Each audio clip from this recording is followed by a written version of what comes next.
بسم اللہ الرحمن الرحیم۔ السلام علیکم۔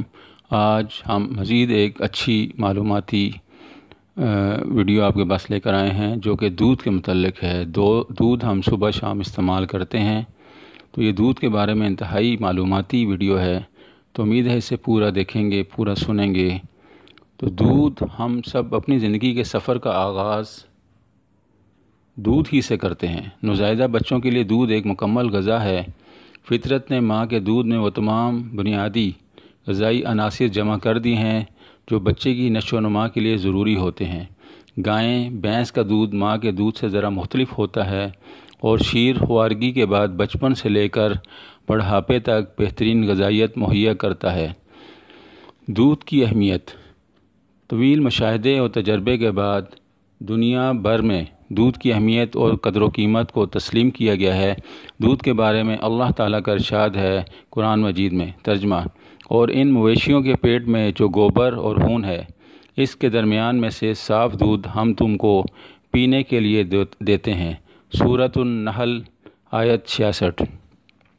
حضرت عبداللہ بن عباس رضی اللہ تعالیٰ عنہما فرماتے ہیں، جانور جو گھاس کھاتا ہے، جب وہ اس کے معدے میں جمع ہو جاتی ہے تو معدہ اس کو پکاتا ہے۔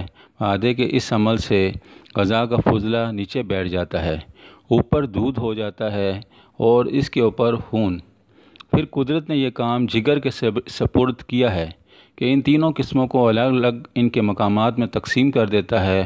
خون کو الگ کر کے رگوں میں منتقل کر دیتا ہے اور دودھ کو الگ کر کے جانور کے تھنوں میں پہنچا دیتا ہے، اور اب معدے میں صرف فضلہ باقی رہ جاتا ہے جو گوبر کی صورت میں نکلتا ہے۔ معارف القرآن۔ دودھ صرف مشروب ہی نہیں بلکہ اس میں اللہ تبارک و تعالیٰ نے غذائیت بھی بھرپور انداز سے رکھی ہے۔ چنانچہ آپ صلی اللہ علیہ وسلم فرماتے ہیں، کوئی مشروب ایسا نہیں جو غذا کی بھی کفایت کرے، غذا کے لیے بھی کافی ہو جائے، سوائے دودھ کے۔